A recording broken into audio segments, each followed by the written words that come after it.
Bom dia, Luiz. Em nome da CBGE, a gente agradece você ter aceito o nosso convite para compor nossa mesa de análise de conjuntura no 14º Congresso da CBGE. O Luiz, que é professor da Universidade Federal da Bahia, professor da Faculdade de Economia, né, da UFBA, e a gente agradece muito o seu convite, ter aceitado o convite, e a gente espera fazer uma boa discussão agora pela manhã sobre a conjuntura, tá? Então, podemos começar. A gente pensou em 20 minutos, assim, a apresentação, né? E depois vem as discussões e o debate.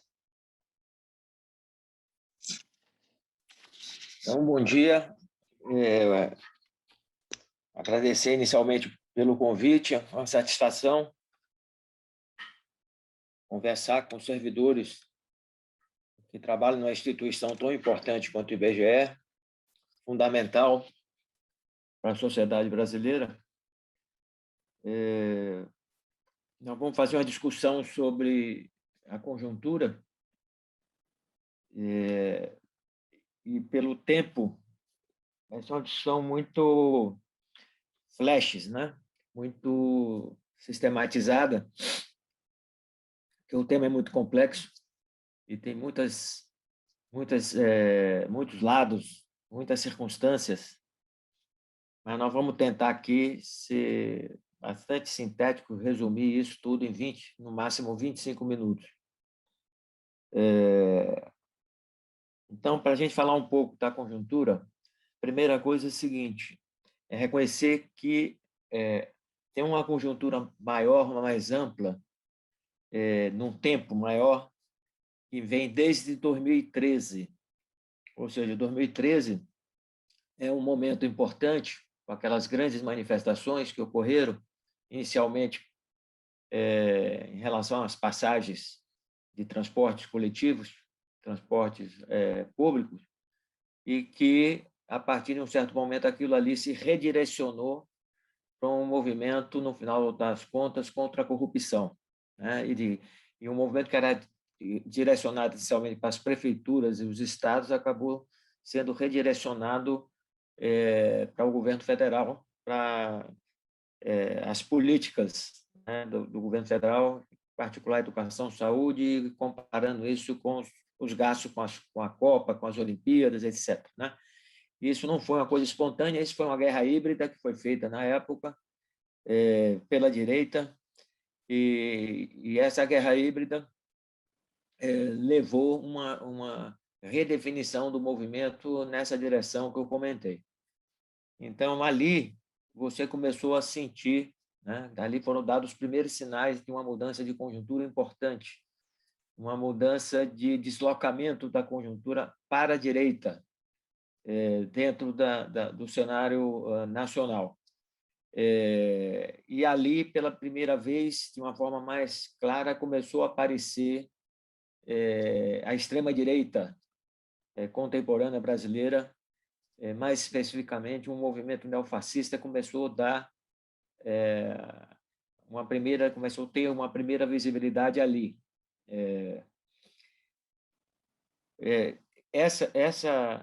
Esse movimento, né, a partir dali, 2013, nós chegamos na situação atual, né? Nós estamos em 2021, portanto, isso aí tem 8, 9 anos, né? Essa marca foi há 8, 9 anos atrás, mas foi ali que a conjuntura teve uma inflexão fundamental à direita no país. E chegamos à situação atual de um governo que tem um caráter duplo, né? Um governo neofascista e neoliberal ao mesmo tempo, né? É lógico que essa caracterização do neofascismo, na minha opinião, ela é muito importante, porque esse governo, e antes do governo, porque a gente precisa distinguir governo no neofascismo, no fascismo em geral, a gente precisa distinguir governo, movimento e indivíduos, né? Então, o movimento neofascista ele se constitui antes do governo, né? Foi assim no fascismo histórico e é assim no neofascismo hoje, no mundo inteiro, nos Estados Unidos e aqui também. O movimento se constitui antes e depois, eventualmente, pode se expressar num governo. E foi o que aconteceu na nossa situação, né? Então, o movimento começou a dar as caras, que é um movimento de massa, um movimento neofascista, um movimento de massa reacionário, retrógrado, anti-iluminista, pré-revolução francesa, certo? Nos seus valores culturais, morais, etc. Movimento autoritário que busca a implantação de uma ditadura fascista. Portanto, o movimento neofascista ele antecede ao próprio Bolsonaro, né? Bolsonaro, na realidade, ele é uma criatura, ele não é o criador. Bolsonaro é uma criatura. O movimento neofascista é uma parte, né, menor, né, mais significativa da sociedade brasileira, tem valores desse tipo, né, valores fascistas, e que se expressaram, né, numa determinada circunstância, num sujeito como o Bolsonaro, né? Então, na realidade, é uma criatura. Essa criatura, quando desaparecer, ela não desaparecerá com ela esse movimento neofascista, né? Essas tendências neofascistas da sociedade continuarão aí, certo? Poderão eventualmente desembocar em outras figuras mais adiante. Então, quero frisar isso, que para contrapor a ideia de populismo, que é muito utilizada para querer caracterizar o bolsonarismo. Então, o bolsonarismo é um movimento neofascista, não é simplesmente um populismo. O populismo é um conceito ruim para tratar, inclusive porque mistura o bolsonarismo com a esquerda em geral, particularmente com o PT, né, que não tem nenhum tipo de extremismo, né? Então, tenta-se a direita neoliberal, a oposição seletiva que é feita ao Bolsonaro a partir dessa direita neoliberal, tenta caracterizar dois extremos, de um lado o Bolsonaro, do outro lado a esquerda em geral, mais especificamente o Lula, o PT, etc., né? E nós sabemos que isso é uma absoluta falsidade. Então, a ideia de populismo serve para isso. Na realidade, você tem uma extrema-direita fascista, certo? Com características fascistas, é neofascista porque tem circunstâncias específicas, não é organizada em partido político, como o fascismo histórico, é organizada através das redes sociais e tem todo um programa político, né? Todo um ideário político é tipicamente fascista, né? Tipicamente fascista, autoritário, moralista, conservador, etc., sobre todos os aspectos, da guerra cultural, tudo isso estava lá presente lá no fascismo. Agora, tem diferenças, né, importantes, como essa que eu falei, não é organizado através de partidos, as redes sociais são fundamentais, né, a utilização da chamada guerra híbrida, e, portanto, o governo Bolsonaro não nasceu fascista, né, nasceu de extrema-direita, mas não nasceu fascista, mas, aos poucos, foi se transformando num governo fascista, certo? Então, o governo Bolsonaro hoje, ele, na minha opinião, é um governo fascista, não é um regime fascista, né? Para ser um regime fascista, ele teria que dar um golpe e implantar uma ditadura. Mas é um governo fascista, né? Por toda a atuação dele nos mais diversos setores da sociedade, da economia, né? A atuação dele na pandemia, tudo mais, e foi expurgando de uma certa maneira, tipo o pessoal da Lava Jato, o Sérgio Moro, né? Ao longo do tempo foi expurgado do processo, que apoiou eles desde o início. Então, para chegar nesse governo aí, nós passamos pela eleição de 2014, já bastante radicalizada, né,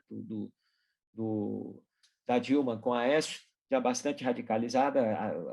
A Dilma ganhou ali apertadinho, né, isso abriu espaço para a campanha do impeachment dela, deu o impeachment, deu no governo Temer, né, o governo Temer trouxe de volta todo o ideário neoliberal, que não tinha sido expurgado completamente também dos governos petistas, do Lula e da Dilma, mas voltou com toda a força o ideário neoliberal, com a reforma trabalhista, com privatizações, né, e com o famigerado teto de gastos, né, o congelamento de 20 anos das políticas sociais, com o desmonte de várias coisas do Estado e que o Bolsonaro veio aprofundar, né, com a reforma da Previdência e também com outras privatizações, e no caso do Bolsonaro, com a desestruturação do Estado brasileiro nas suas mais variadas áreas, né?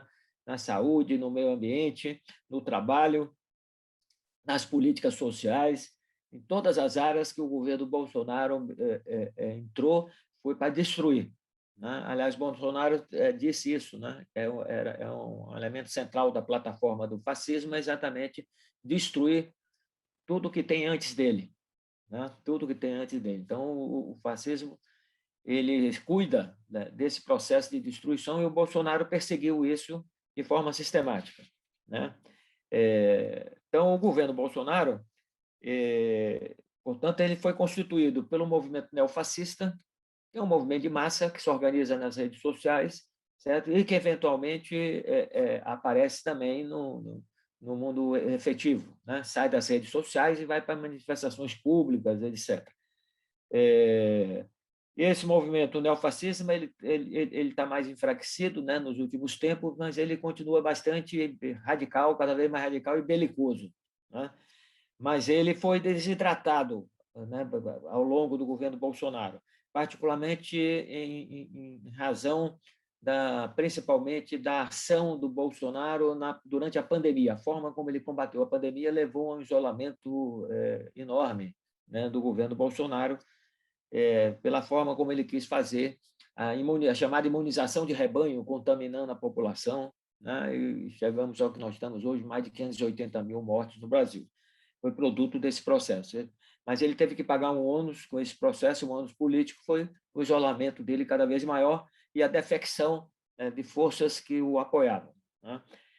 Tipo a Lava Jato, né, expresso na figura do Sérgio Moro, que tinha virado ministro dele, etc. Mas o movimento, o governo Bolsonaro não é só o movimento neofascista, são as igrejas evangélicas, principalmente as neopentecostais,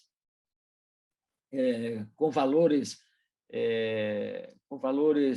culturais e morais reacionários, conservadores, retrógrados, né? E, ao mesmo tempo, com valores neoliberais, essas igrejas.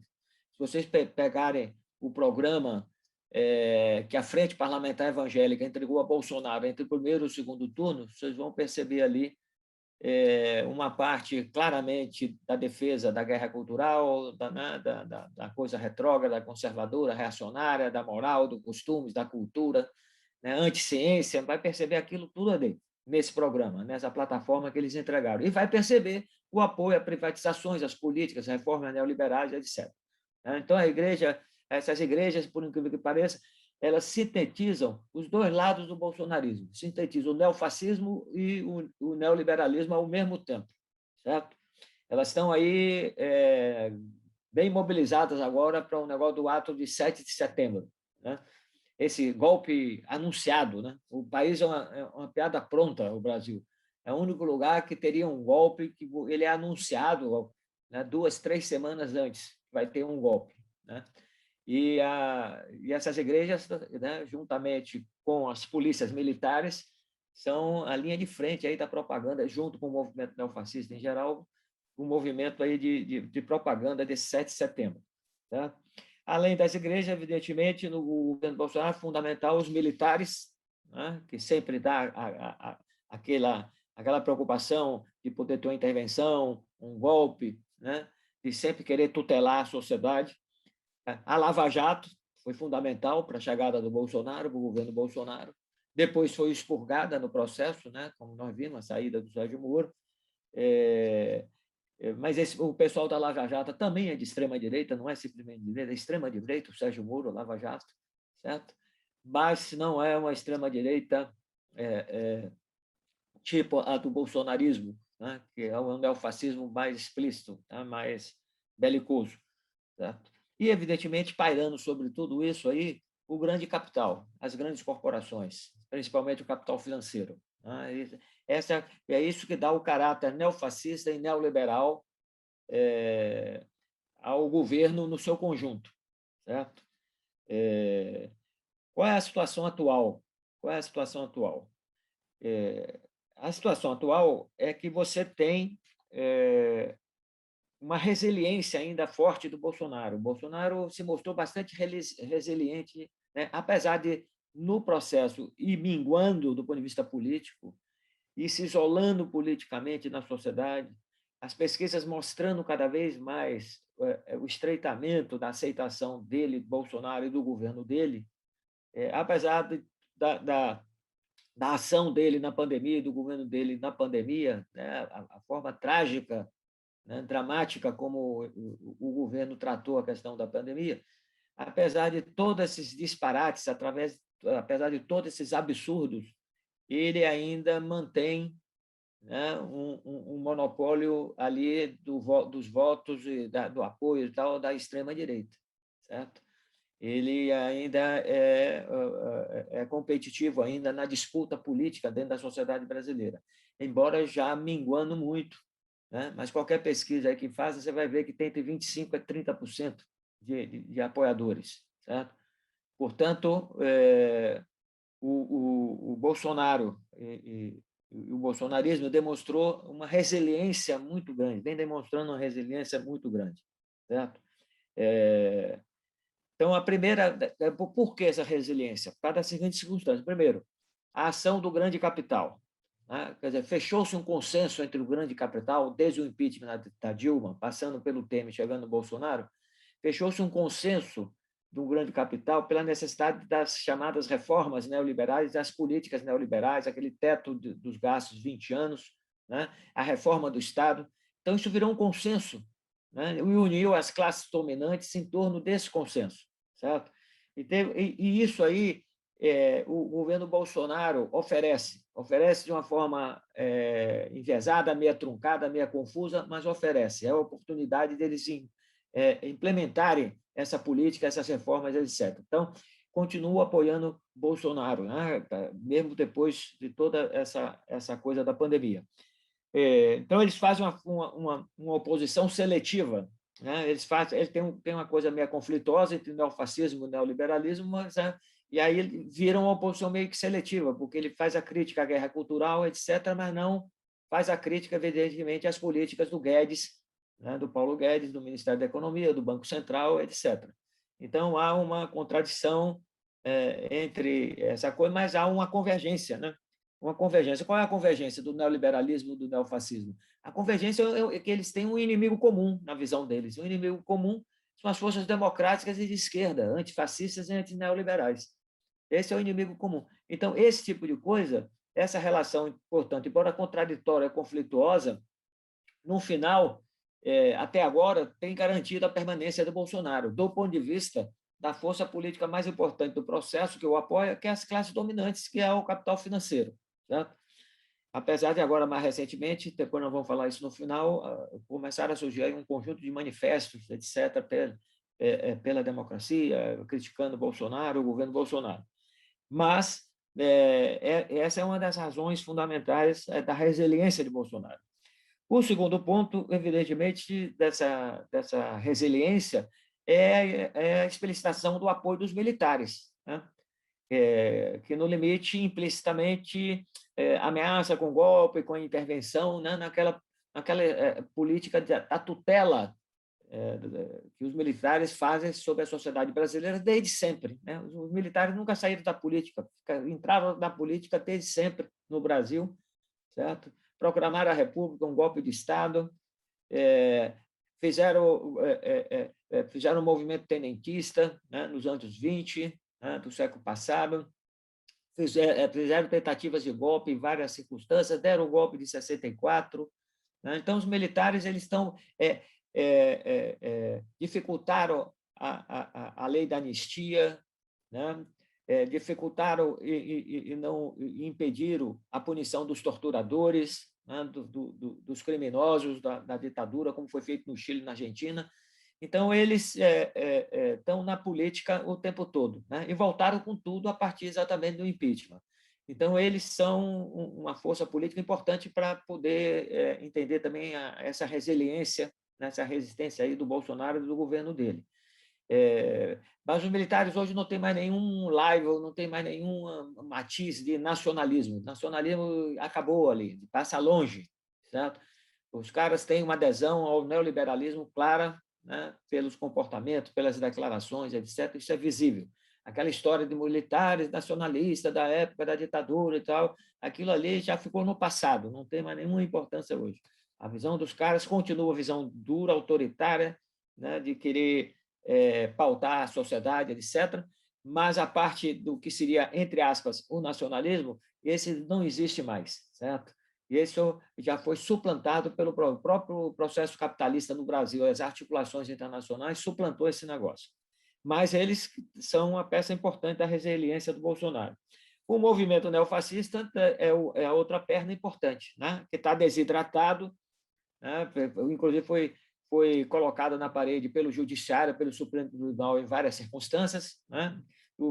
Lideranças e adeptos desse pessoal, e até hoje ainda continua sofrendo baixas, mas, apesar de desidratado, continua atuante e radicalizado, né? Como se pode ver agora para a ação do 7 de setembro.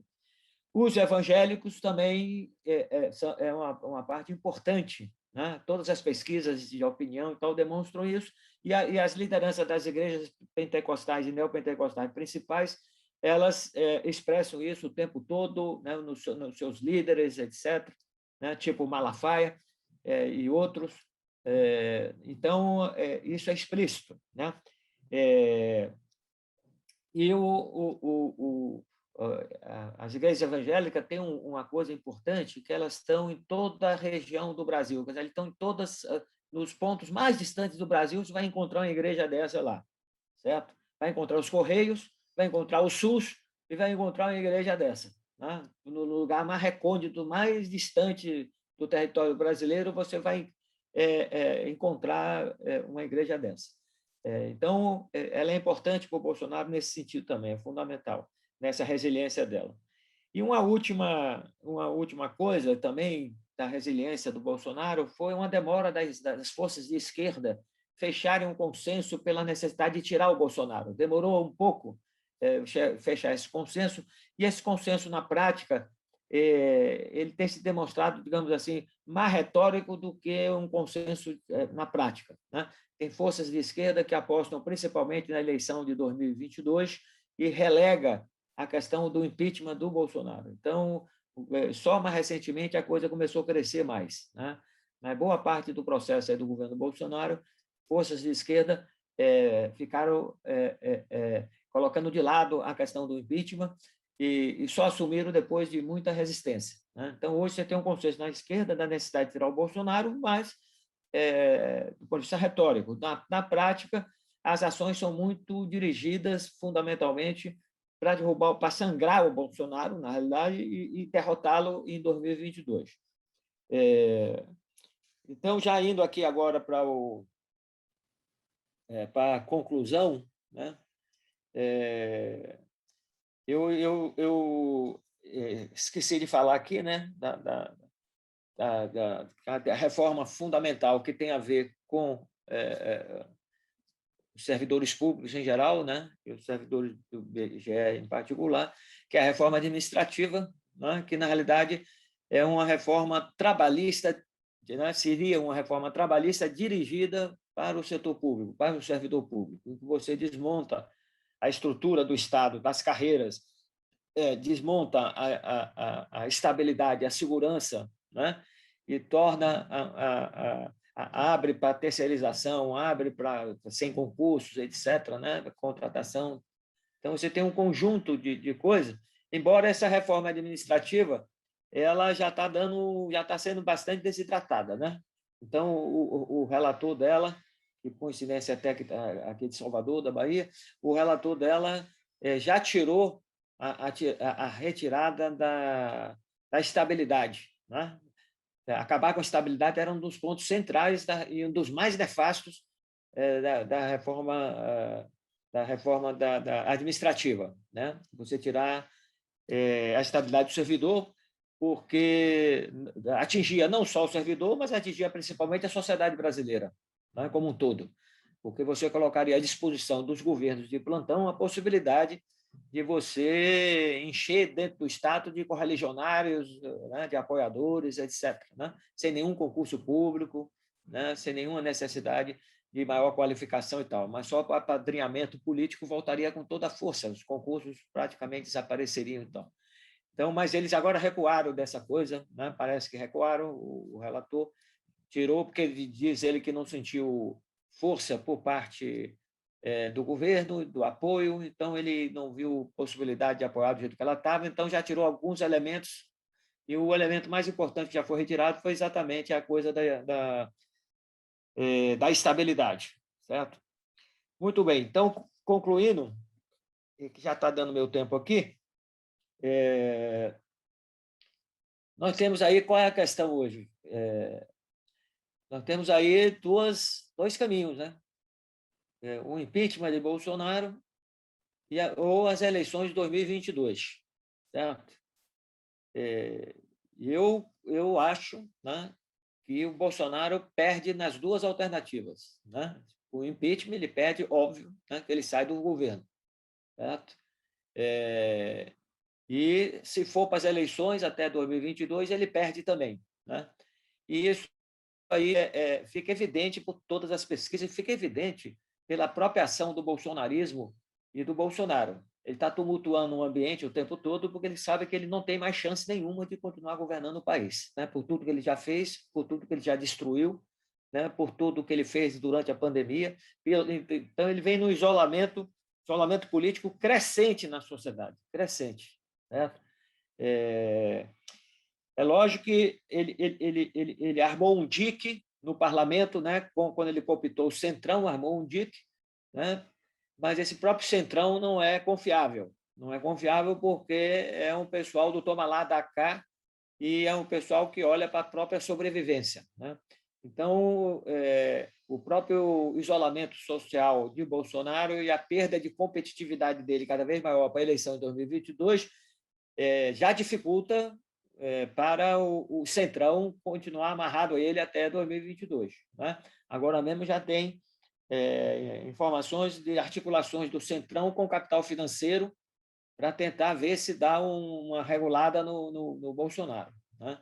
Dentro daquela visão de que o capital financeiro morde e assopra, né, as grandes corporações, o grande capital, não tem interesse, né, em tirar o Bolsonaro, mas, ao mesmo tempo, está trazendo muitos problemas, né, internacionais, problemas para setores da economia brasileira, né?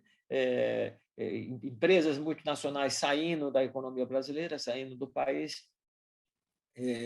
Então, você tem uma série de coisas que, do ponto de vista das classes dominantes, do capital financeiro, das grandes corporações, o bolsonarismo, o neofascismo atrapalha, né? Ajuda de um lado, mas atrapalha em outro. Então, essa coisa do Centrão conversando com o capital financeiro, isso é típico dessa oposição seletiva, dessa dificuldade que o capital financeiro tem de apoiar o impeachment do Bolsonaro, né?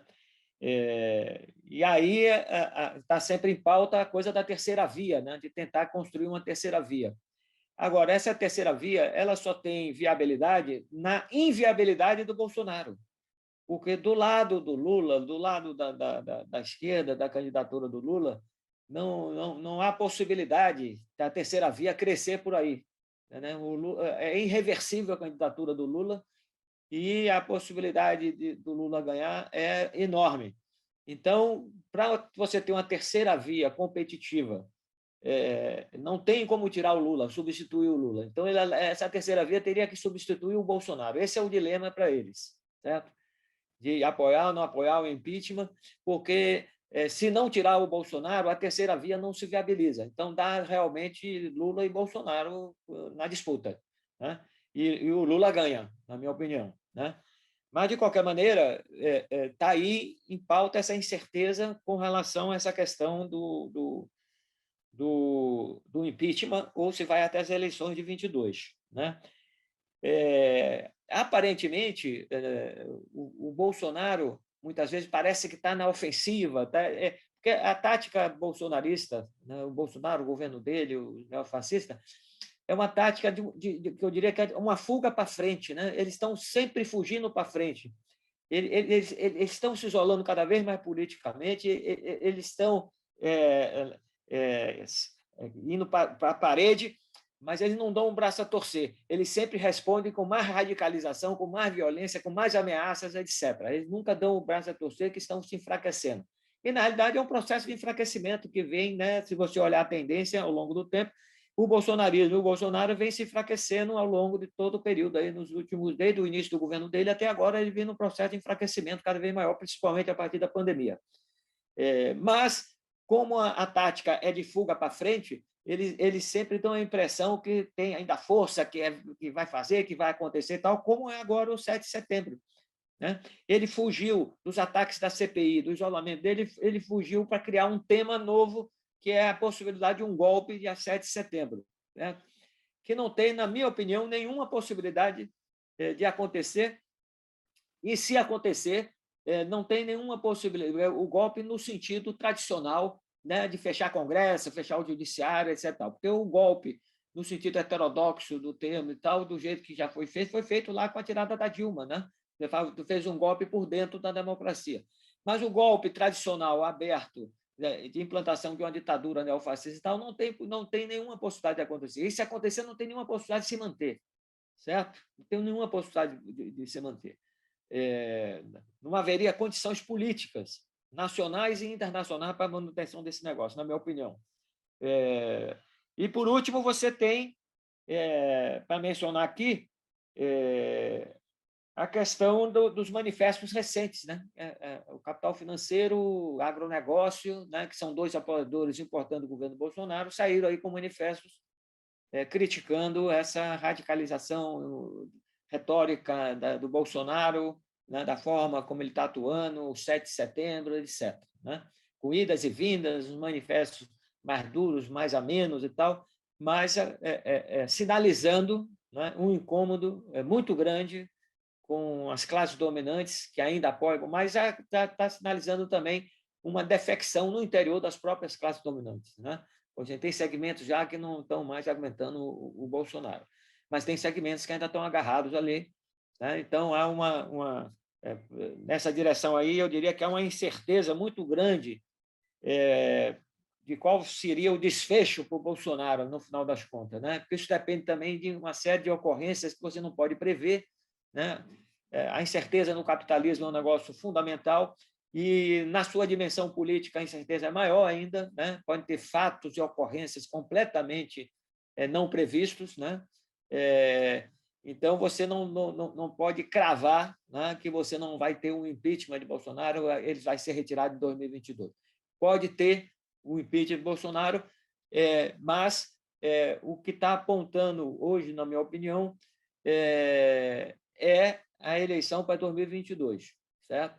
Por conta dessa oposição seletiva das classes dominantes, por conta também da ação das forças democráticas de esquerda, que, na prática, a sua parte importante, que tem maior peso, se fixa mais na eleição de 2022 do que, na prática, o impeachment de Bolsonaro. Né?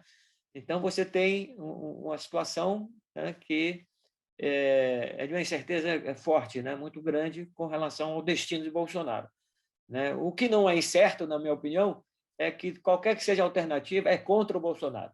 Né? O Bolsonaro é um derrotado, é uma crônica, é uma derrota anunciada, o Bolsonaro. O Bolsonaro não continuará governando esse país, quer seja porque ele vai tomar o impeachment, quer seja porque ele vai perder em 2022.